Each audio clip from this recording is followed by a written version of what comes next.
bem-vindos ao Apenas Fumaça, onde se fala sobre a sociedade com quem quer falar sobre ela. Eu sou a Maria Almeida. Eu sou o Ricardo Ribeiro.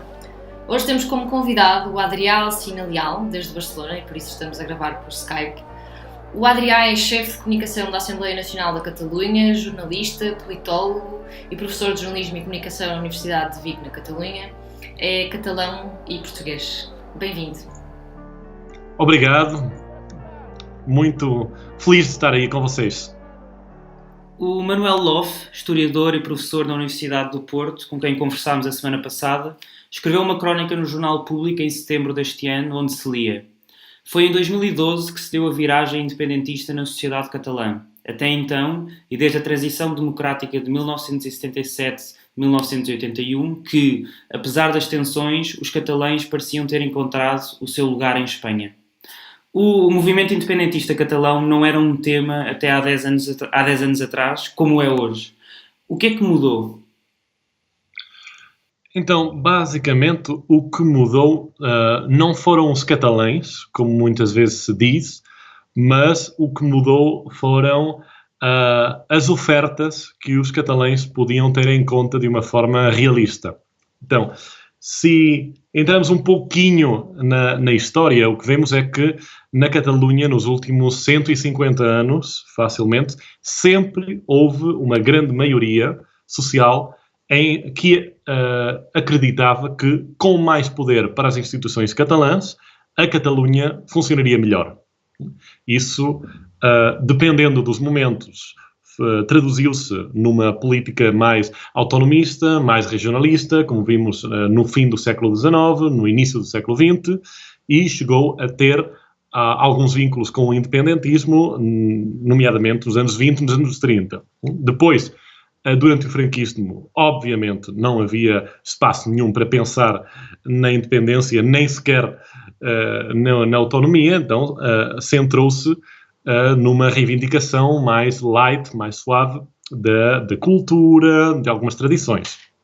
Mas, com a morte do ditador, imediatamente, outra vez, torna-se, a maioria da Catalunha torna a pensar numa autonomia reforçada, em federalismo, num projeto dentro da Espanha, mas com uma grande autonomia para as instituições catalãs.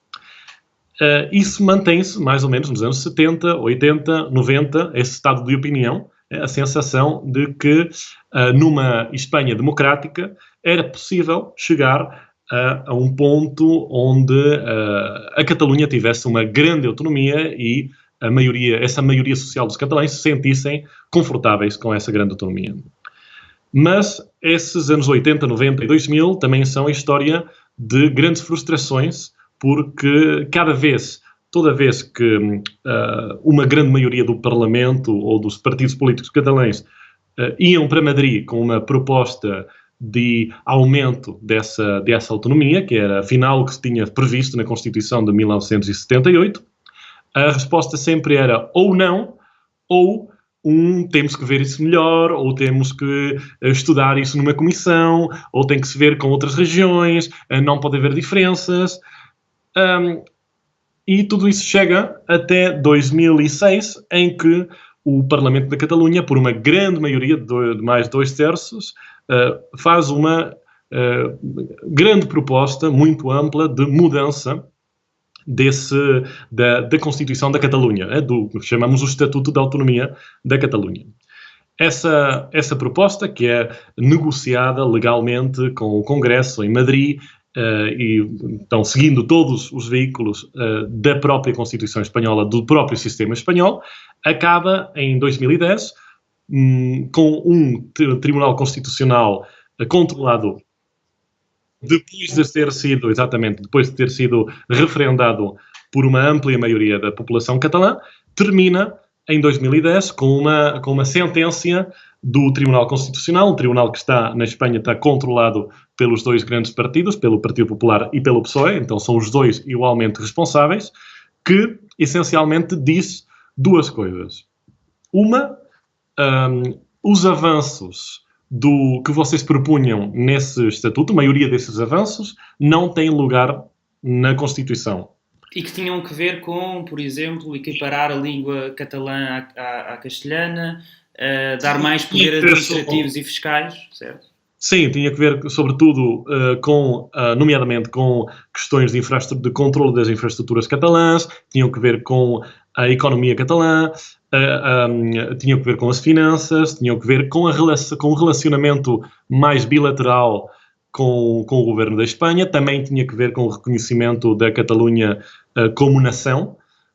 Tudo isso, basicamente, o Tribunal Constitucional diz, não, tudo isso não cabe na Constituição Espanhola, segundo a nossa interpretação, mas o que é ainda mais importante, segundo ponto da sentença, que raramente é mencionado, é não só isso, mas a partir de agora, a interpretação que vai valer é que qualquer lei, qualquer regulamento que sair de uma instituição central do Estado, então do governo ou dos ministérios do Estado espanhol, passa automaticamente por cima de qualquer lei ou regulação ou regulamento aprovada pelo Parlamento da Catalunha.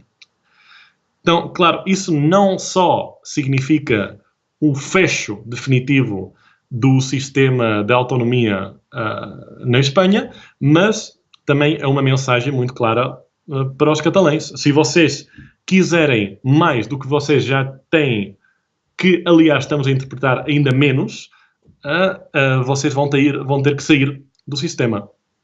Porque o sistema não vai admitir essa autonomia que vocês querem. Não só isso, mas estamos a reduzi-la, porque qualquer coisa que nós aprovarmos em Madrid vai passar por cima do que vocês aprovarem. E esse sistema não tem saída, porque o Tribunal Constitucional é quem interpreta esse sistema. Então, a conclusão é bem simples. Para essa maioria de catalães que sempre pensaram que mais autonomia, que mais poderes para as instituições catalãs eram melhores, eles acabam por pensar, como eu mesmo, que, então não há saída. Então temos que sair do sistema, temos que começar a pensar a sério na independência. E é nesse... Sim. Desculpa, mas tu há pouco falavas sobre outras comunidades autónomas na altura das negociações do referendo. A Espanha é uma monarquia parlamentarista e é, desde a Constituição de 78, um Estado formado por 17 comunidades autónomas. Das quais... Duas cidades autónomas também. Exato, das quais a Catalunha. Todas as comunidades autónomas usufruem do mesmo estatuto e direitos? Ou há diferenças? Não, para nada. Para nada. Esse é outro ponto engraçado, porque os políticos em Madrid tendem a falar sempre da igualdade entre espanhóis e como esse princípio é um dos princípios retores da sua política. Na verdade, cada autonomia, cada região na Espanha tem uma autonomia diferente.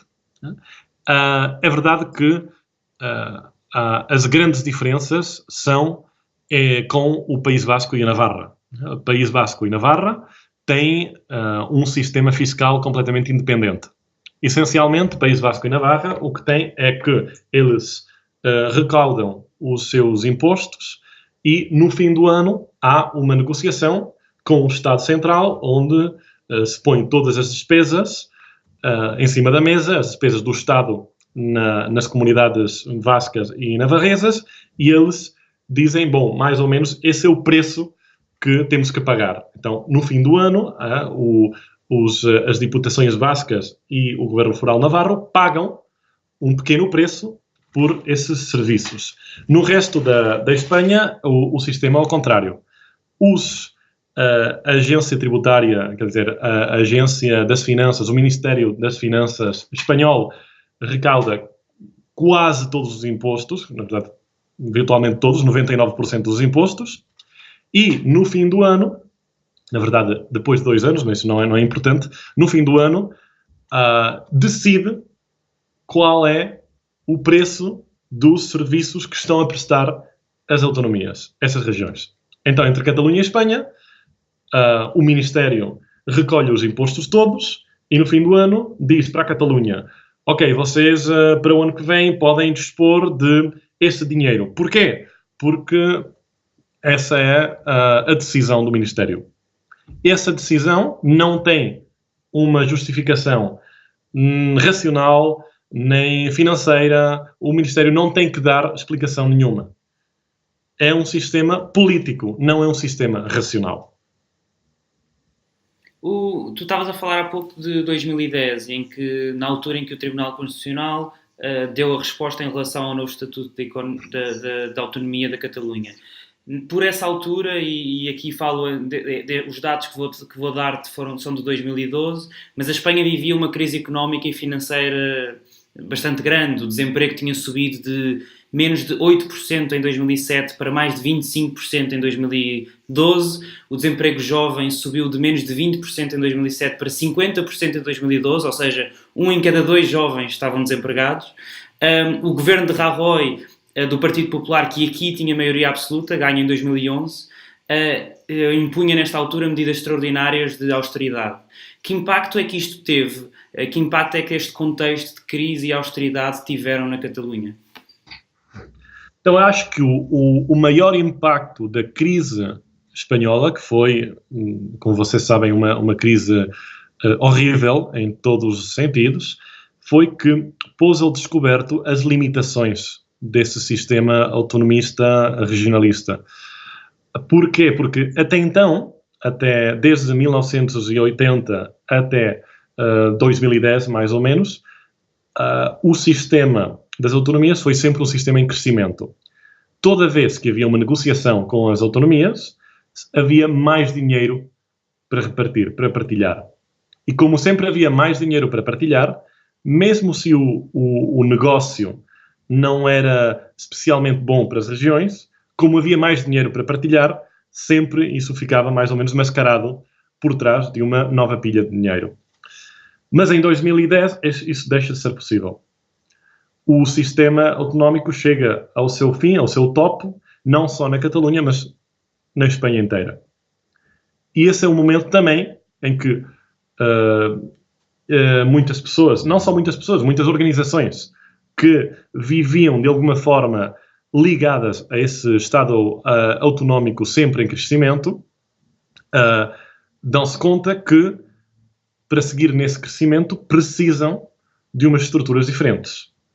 Que nessas estruturas autonómicas sempre estão à mercê daquilo que decide o Ministério espanhol.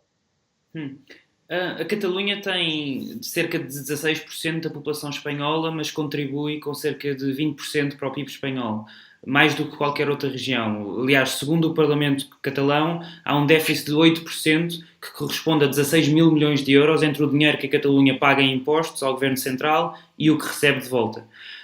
Há também várias sondagens que mostram que 80% dos catalães e catalãs acham que pagam demasiado ao Governo Central e recebem menos do que deviam.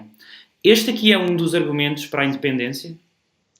Esse aí não é um argumento para a independência per se. Esse aí é um argumento para negociação. Esse é um argumento que durante 30 anos, e até podíamos dizer durante os últimos 150 anos, tem estado sempre sobre a mesa.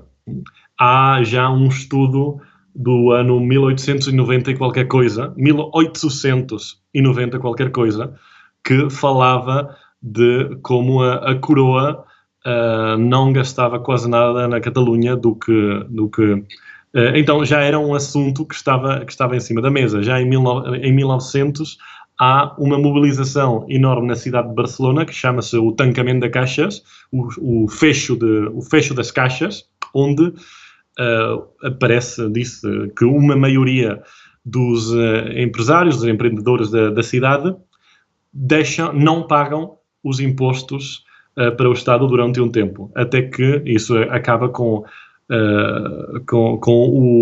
o presidente da Câmara de Barcelona na prisão, enfim, é um drama. Mas, quer dizer, isso não é uma coisa de ontem, não é um assunto de ontem, mas é um assunto que, óbvio, em qualquer país racional é uma questão de negociação, não é necessariamente uma razão para a independência.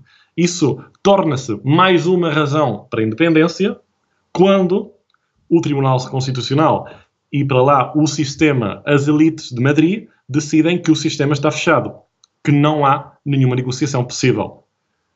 Então, isso e mais o controle de infraestruturas e mais a situação do catalão e mais questões culturais e mais, afinal, toda a questão da democracia e do respeito à vontade do povo catalão torna-se umas razões para a independência.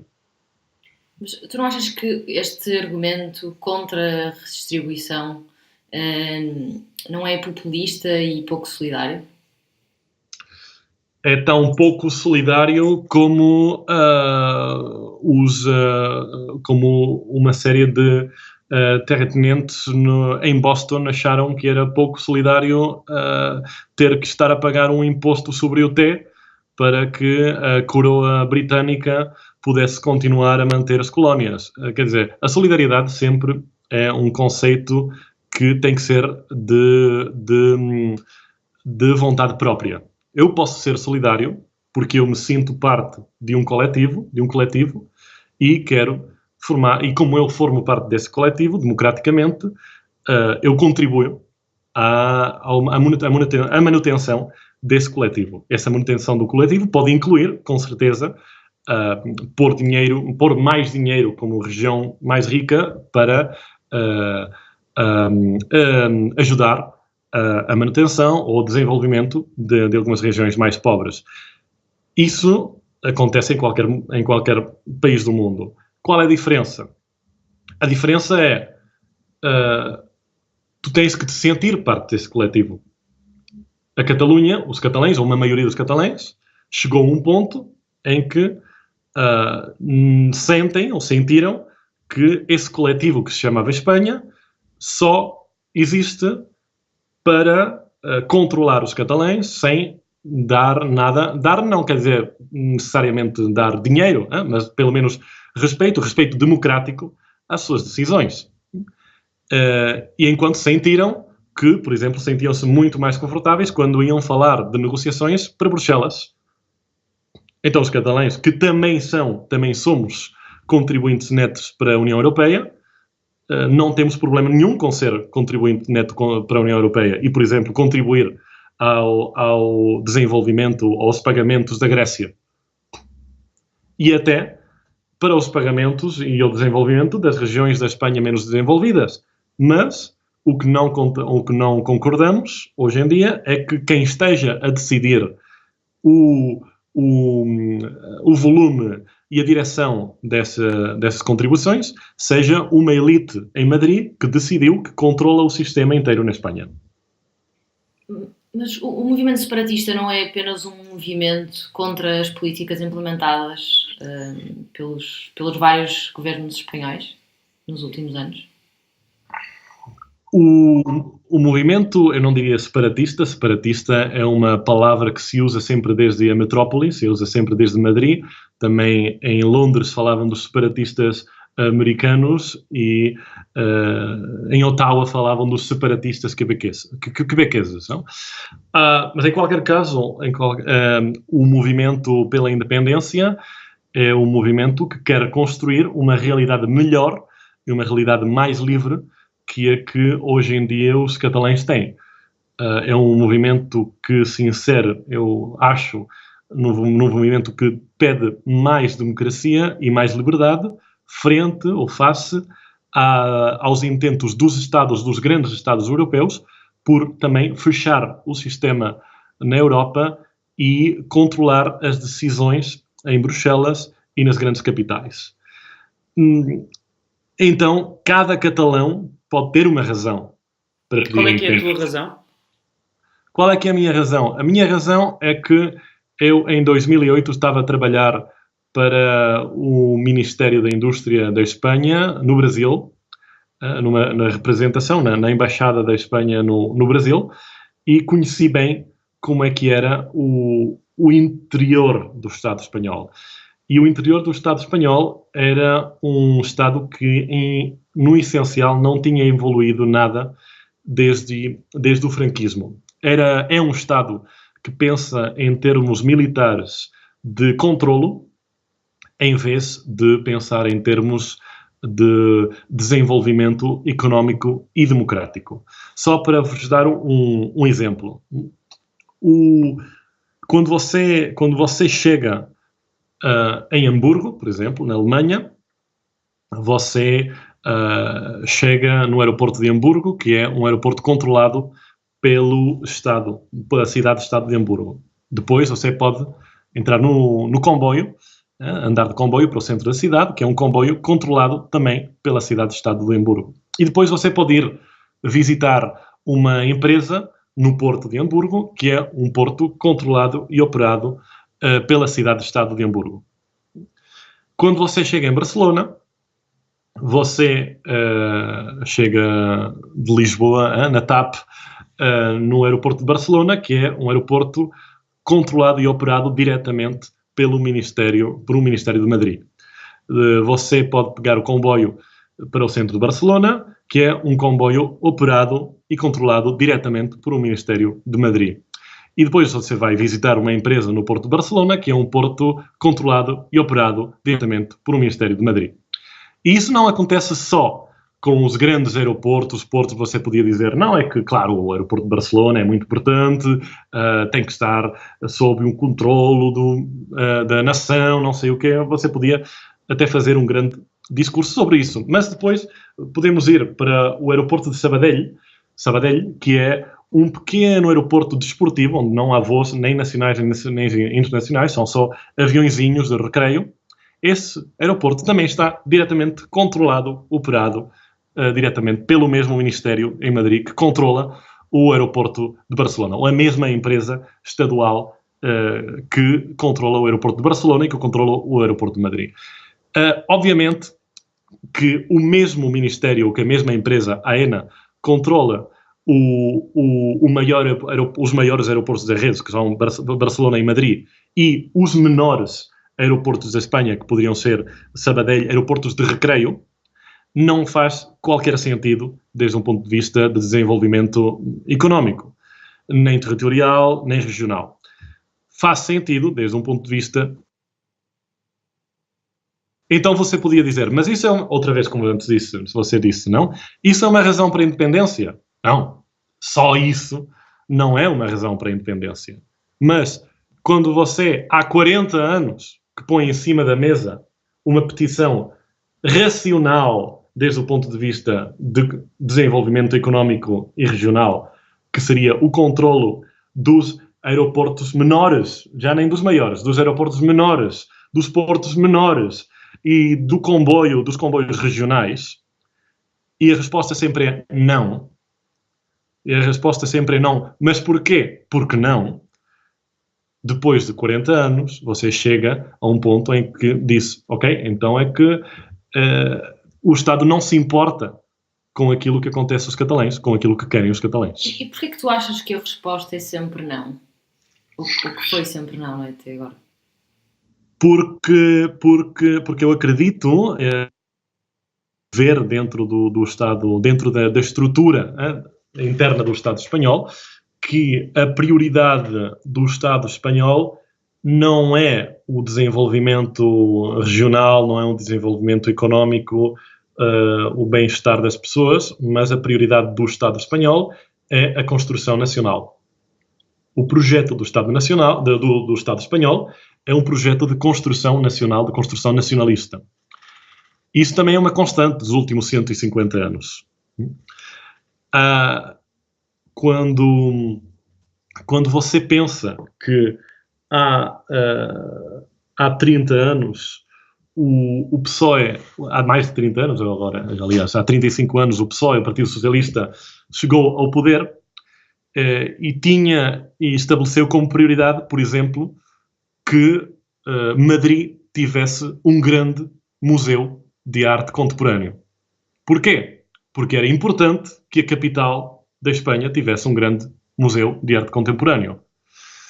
Também achou que era uma grande prioridade que a Bolsa de Madrid absorvesse as outras bolsas que existiam na Espanha, que era a Bolsa de Bilbao, Barcelona e Valência, e se centralizasse tudo em Madrid. Porquê? Porquê Madrid? Porque era a capital.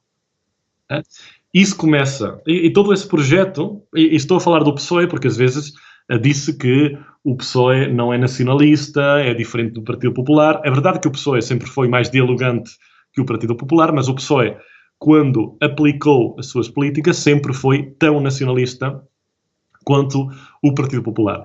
Eu aqui não estou a fazer juízo de valor, quer dizer, há uma maioria na Espanha que apoia essa política de construção nacional.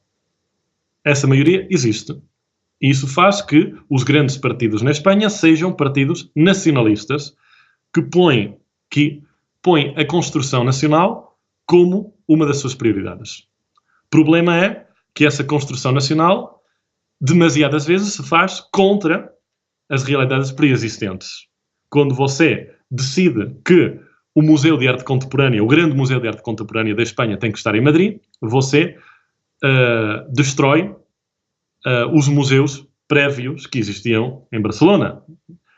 Quando você decide que a grande bolsa da Espanha tem que estar em Madrid, você acaba ou torna as outras bolsas da Espanha em meras sucursais comerciais da Bolsa de Madrid. Quando você decide que isso já é uma coisa do Partido Popular, quando você decide que o trem de alta velocidade tem que chegar a todas as províncias da Espanha, coisa que não faz sentido nenhum desde o ponto de vista económico, tem que ligar Madrid a todas as províncias, você o que está a fazer é investir todas as linhas, ou centralizar todo o transporte de comboio rápido na Espanha em Madrid. Porquê? Porque sim. Então, esse porque sim é essa construção, essa política de construção nacional. Mais uma vez digo, isso é uma razão para a independência? Não necessariamente. Você pode até concordar com isso. Mas o problema aqui é que as conversas na Catalunha e na Espanha são diferentes. Na Catalunha, a conversa é sobre racionalidade económica, sobre desenvolvimento da região, desenvolvimento democrático até da região, e a conversa no centro, na Espanha, na elite de Madrid, é uma conversa baseada na construção nacional, no papel nacional da Espanha, dentro e fora das suas fronteiras. Em 2014, houve também uma tentativa de referendo que assumiu uma forma de consulta popular, já que o referendo foi também considerado ilegal pelo governo espanhol e pelo Tribunal Constitucional. Segundo a organização do referendo, cerca de 2,3 milhões de pessoas dos 5,4 milhões de eleitores da Catalunha votaram. 80% das pessoas votaram e disseram que sim à independência. Mas a verdade é que este referendo, em 2014, não teve tanta repressão por parte do Estado espanhol se compararmos com o de 1 de outubro. Porquê é que isto aconteceu? Porque em 2014 o Estado não se esperava que o referendo acontecesse. Pura e simplesmente. O presidente do governo, Mariano Rajoy, até o último dia esteve a dizer que esse referendo não aconteceria. E ele acreditava nisso. Ele dizia isso em privado também. E o facto de esse referendo acontecer foi uma enorme humilhação para o Estado e para o governo do Partido Popular. Coisa que eles não estavam dispostos a que voltasse a acontecer. Foi por isso que, já muito antes do 1 de outubro, o Estado começou a perseguir a organização do referendo na Catalunha. Montou-se uma operação... Como, desculpa? O que é que queres dizer com isso? Montou-se uma grande operação da polícia espanhola e dos serviços de inteligência em Barcelona, com várias centenas de agentes em Barcelona a procurar as urnas, a procurar os papéis, os boletins de voto, a procurar qualquer pessoa, a investigar qualquer pessoa que pudesse estar ligada à organização do referendo. E depois, já umas semanas antes do referendo, começou a haver toda uma operação de repressão contra empresas que supostamente estavam a fazer impressão de boletins de voto, de empresas que estavam a imprimir propaganda, publicidade eleitoral. E até se atacou diretamente algumas organizações, como a Assembleia Nacional Catalã ou a Òmnium Cultural, que eram organizações privadas que estavam a fazer campanha pelo sim, o referendo. E essas organizações, por exemplo, tiveram os seus sites bloqueados. Isso é importante. Esses sites ainda estão bloqueados pela polícia espanhola. O referendo passou, mas os sites dessas organizações ainda estão bloqueados hoje em dia. Você vai para assembleia.cat ou omnium.cat e vai ver... Bom, em Portugal não. Em Portugal não estão bloqueados porque, evidentemente, já não é Espanha. Mas se vocês estiverem na Espanha e forem ver assembleia.cat ou omnium.cat, vocês vão ver um bonito logotipo da Guarda Civil, da Polícia Espanhola, a dizer que esse site está intervido. Então, o que quero dizer é que... Desculpa só interromper-te, mas os 2 presidentes dessas 2 associações também estão presos atualmente. Exatamente, mas isso já foi depois do referendo. Mas antes do referendo já houve uma grande repressão. Não foi violenta, mas foi uma grande repressão. O Estado espanhol já acabou com a liberdade de expressão na Espanha, com a liberdade de expressão na Catalunha, aliás, mas também na Espanha, porque afinal não se pode ver essa publicidade nem na Catalunha nem no resto da Espanha, antes do referendo. E já foi prender alguns responsáveis do governo catalão antes do referendo. Isso é importante. Não? O caso catalão tornou-se uma grande história para o mundo depois da violência de 1º de outubro, mas antes de 1º de outubro já tinha havido uma grande repressão, uma grande perseguição do referendo a nível institucional e organizacional. Aliás, várias pessoas acusam o governo espanhol de proibir sequer a realização de debates sobre o referendo em qualquer instituição pública. Indo agora para o dia 1 de outubro, para o dia do referendo, tu votaste nesse referendo? Se sim, conta-nos o que é que se passou durante esse dia. Eu consegui votar nesse referendo só à tarde. Porque de manhã, quando eu cheguei no meu colégio eleitoral, havia um bloqueio absoluto da polícia. E depois houve também pancada e houve tudo, enfim. Mas consegui votar noutro colégio eleitoral já às 7 da tarde. O que eu vivi nesse dia foi... Esse dia começou na noite precedente, quando... milhares de pessoas foram para os seus colégios eleitorais proteger esses colégios para podê-los abrir às 8 da manhã. Eu acho que a melhor lembrança, a lembrança mais bonita para mim desse dia foi o dia anterior, essa noite antes do 1 de outubro, quando eu estava esgotado, absolutamente estourado depois de dias de campanha, não? Mas fui ver os colégios, era meia-noite, estavam cheios, fui para um colégio, estava cheio, tinha festa, tinha pessoas a cantar, tinha até as crianças a dormirem lá, os pais, havia lá um ambiente de camaraderia, de boa vontade, ninguém estava a se perguntar se tu és de um partido, do outro partido. A sensação era, estamos a fazer uma coisa importante. Desse colégio eu fui para outro colégio, era exatamente a mesma coisa. Depois fui para outro. Enfim, passei quase a noite inteira a andar de colégio em colégio, também a falar com as pessoas, a animar as pessoas. Já às 3, 4 da madrugada, muitas pessoas já estavam cansadas, eu fui animá-las, até levei algumas mídias, algumas televisões de um lado para o outro. Enfim, havia esse ambiente de estamos a fazer uma coisa importante e eu estou cá porque seja de um partido, não estou cá porque esteja a defender o governo, estou cá para defender uma coisa que é minha, o meu direito a votar. Esse é o melhor momento. Depois, há aquele momento de drama, de manhã, quando a polícia começa a entrar em colégios, começa a bater nas pessoas, e é um momento de um certo pânico. Mas que eu acho que gera o efeito contrário ao que estavam a procurar. Eles estavam a procurar que as pessoas ficassem com medo, ninguém fosse votar e todo mundo fosse para casa, e acontece exatamente o contrário. As pessoas ainda vão mais para os colégios defender os colégios que não estavam a ser atacados.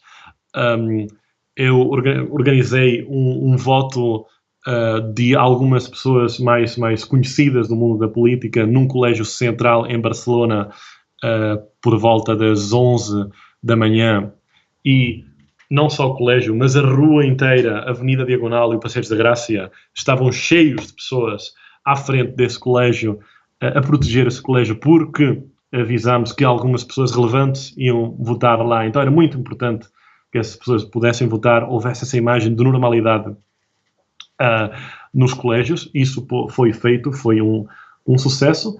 E depois chega um ponto em que a intervenção da polícia se acaba e não voltam mais. Mas também não avisam, não? E então é toda essa tarde em que as pessoas vão votando, sempre com esse medo de que quando é que a polícia vai voltar. E afinal a polícia não volta. E enfim, eu acho que há pouca dúvida que a votação, afinal, é um grande sucesso. Mais de 2 milhões de pessoas votaram nesse dia. Muitas mais podiam ter votado se não fosse pelos boletins de voto que foram roubados diretamente pela polícia, pelos colégios que foram fechados. Fala-se de mais de 500 mil extra de pessoas que o voto perdeu-se nessa situação. E afinal, a sensação essa noite é, outra vez, conseguimos fazer uma coisa que ninguém acreditava, mesmo muitas pessoas no governo não acreditavam que ia acontecer. No entanto, no dia desse referendo, mais de 800 pessoas ficaram feridas, 2 com gravidade, e as imagens da Guarda Civil e Polícia Espanholas a arrastarem pessoas dos locais de votação, a agredir quem pacificamente tentava votar e ainda a disparar balas de borracha, correram o mundo. Ao início da noite do dia 1 de outubro, Mariano Rajoy, primeiro-ministro espanhol, disse num comunicado ao país, e estou a citar: "Fizemos o que tínhamos de fazer e cumprimos a nossa obrigação, atuando dentro da lei e sempre dentro da lei."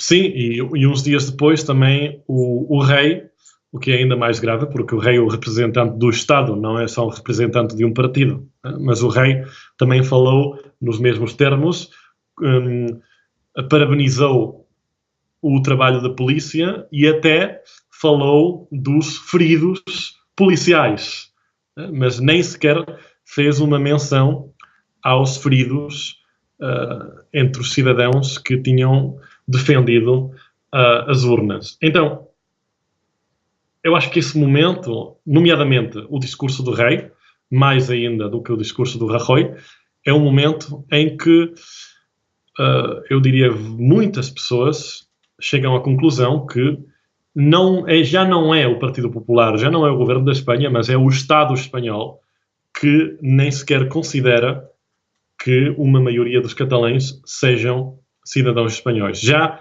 não são parte da Espanha, ou pelo menos não são tidos em conta para nada, nem sequer para uma coisa tão simples como reconhecer que alguns cidadãos foram feridos nas operações da polícia.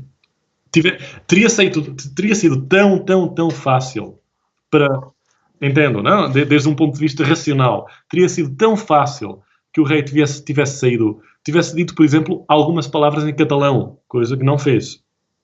E tivesse dito uma coisa do tipo: muitas coisas aconteceram em 1 de outubro, não estamos orgulhosos de todas, mas a polícia tinha que cumprir com o seu dever e, portanto, esperamos que entre todos os catalães seja possível chegar a uma coisa nesse tipo. Nem era preciso pedir desculpas. Muitas pessoas estavam à espera de uma desculpa.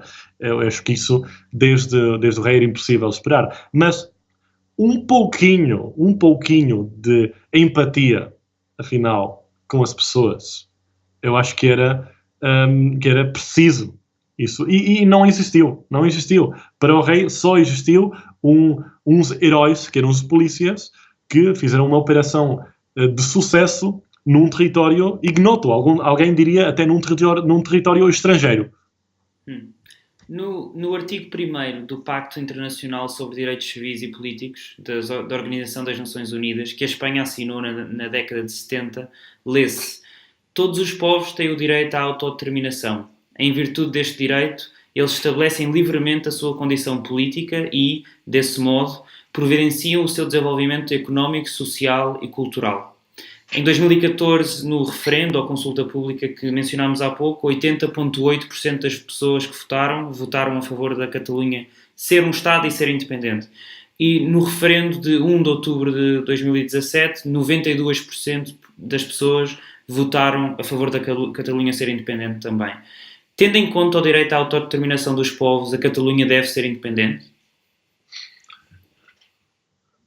Eu acho que a Catalunha, que o cenário ideal seria que a comunidade internacional tomasse a sério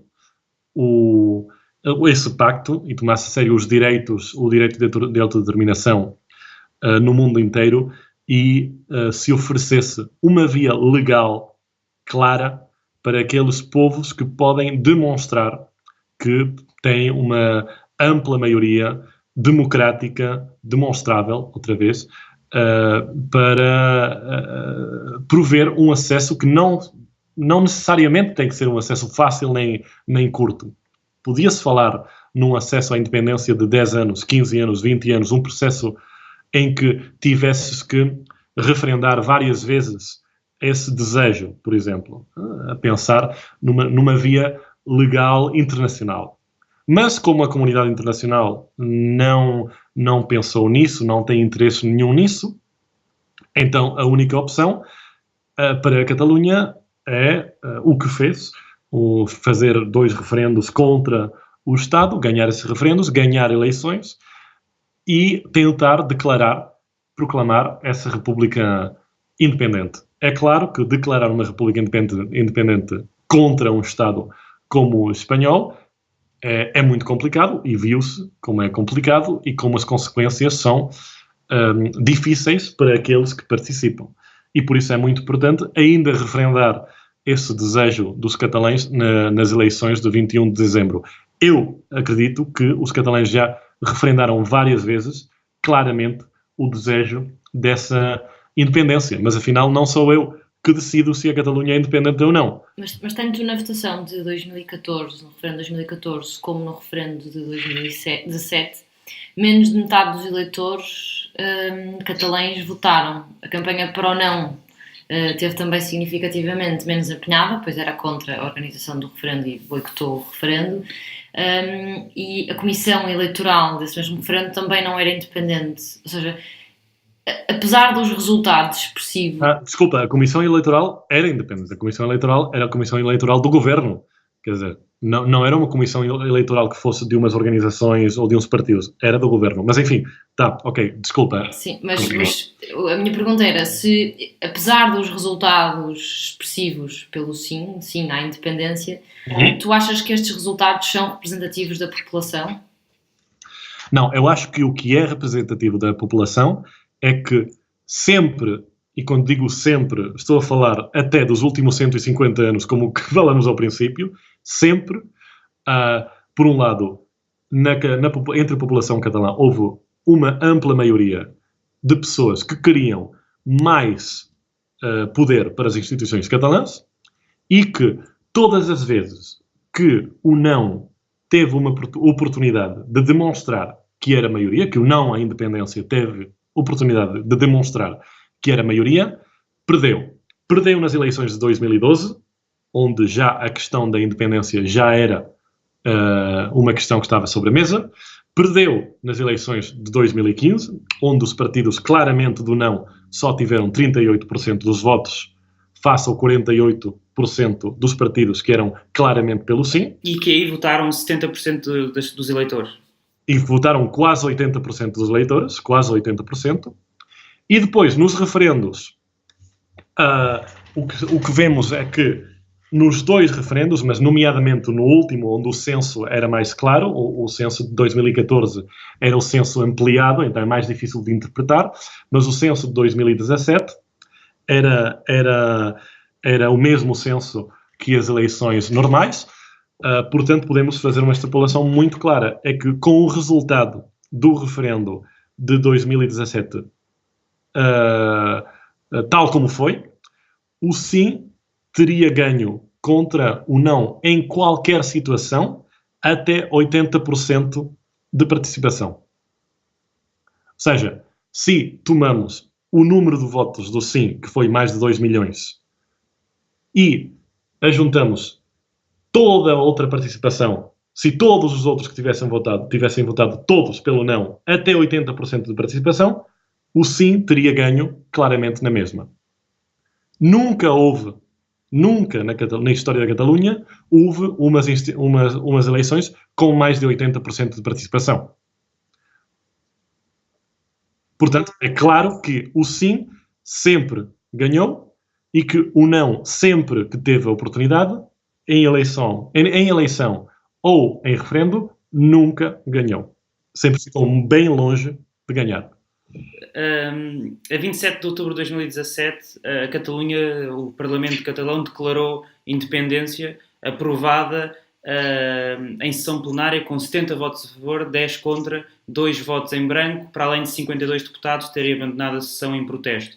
Obviamente, estes membros do Parlamento catalão que votaram foram também eles eleitos, como tu disseste, em 2016. Perante esta declaração de independência, qual é que foi a resposta do governo espanhol? Bom, a resposta foi bem clara. No mesmo momento que estava-se a aprovar essa declaração, estava-se a aprovar no Senado uma toma de controlo direta do governo e da administração catalã por parte do governo espanhol, uma coisa que nunca se tinha feito desde 1939.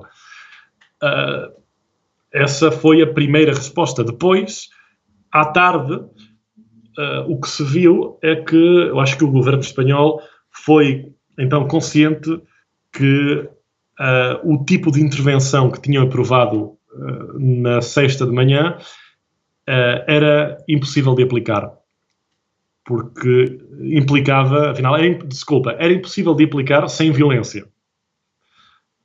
E como já vimos nas últimas semanas que a União Europeia fez vários avisos para a Espanha no sentido que não se toleraria uma situação de violência como existiu no 1º de outubro, eu acho que houve aí uma reflexão, que também denota uma certa fraqueza por parte do governo espanhol, de dizer, ok, isso que queríamos fazer de manhã não é possível, vamos ter que fazer uma intervenção quase quirúrgica e por isso é que se limitaram praticamente só a convocar essas eleições antecipadas para 21 de dezembro.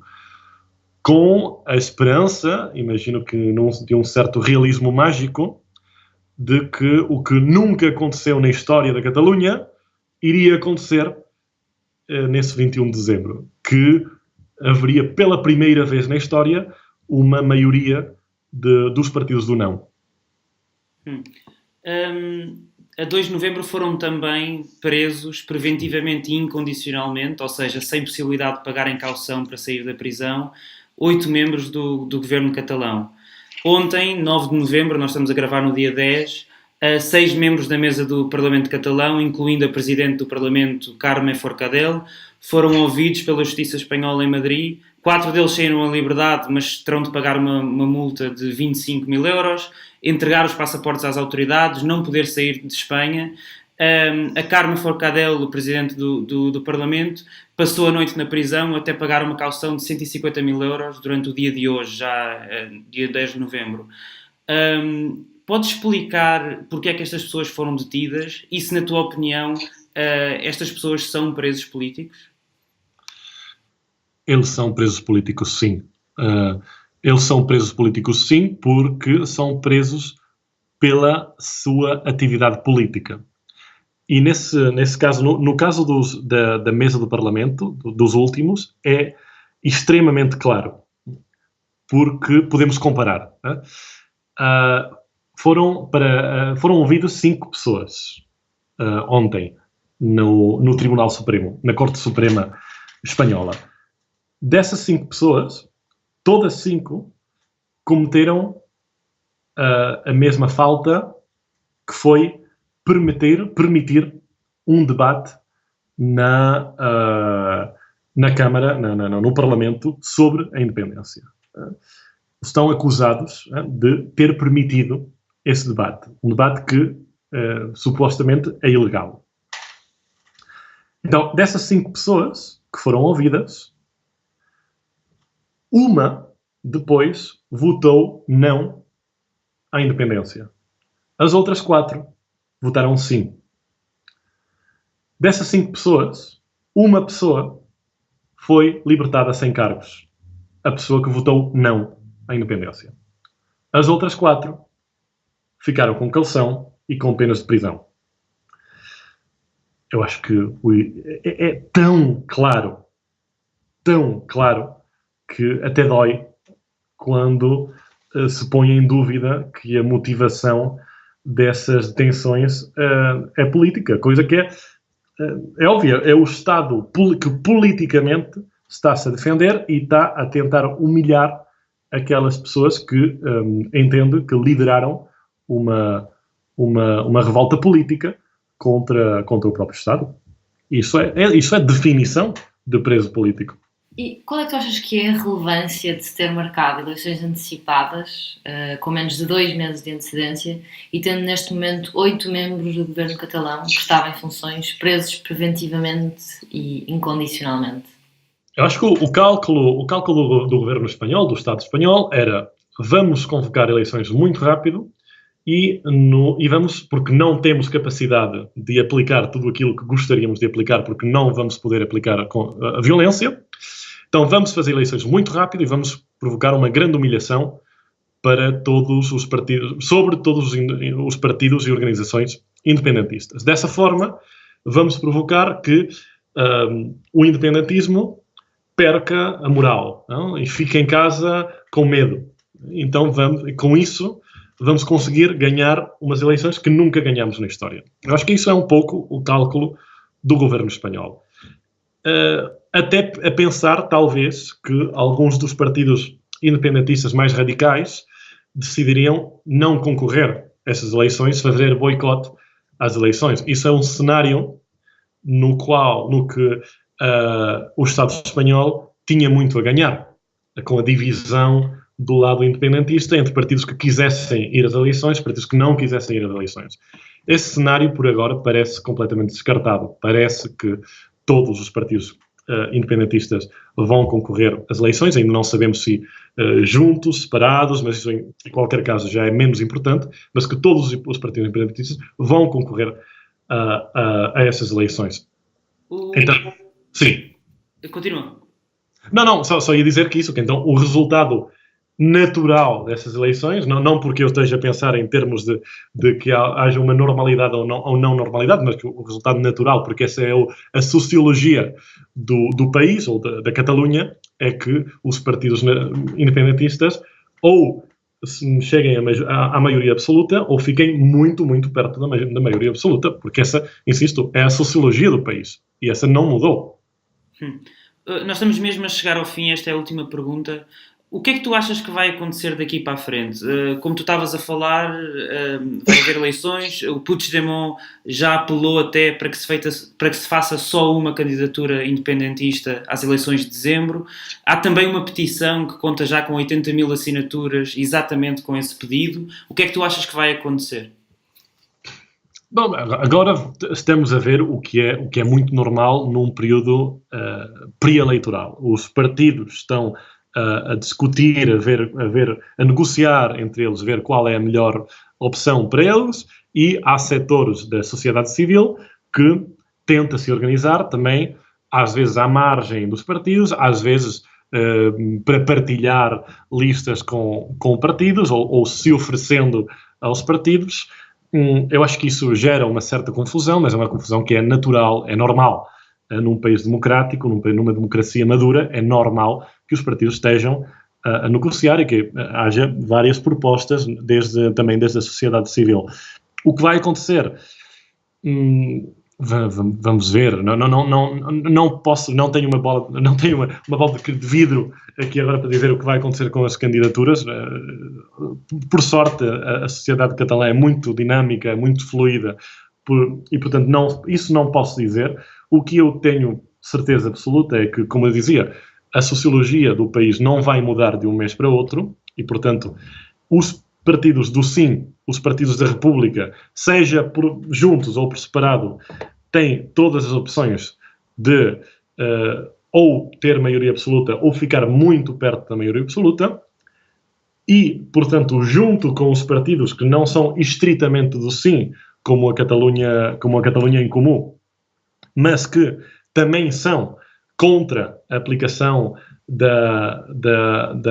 do 155, contra os presos políticos, portanto, pelo retorno dos presos políticos, e que estão pela recuperação da autonomia e da soberania das instituições catalãs, vão ter uma grande maioria nesse Parlamento.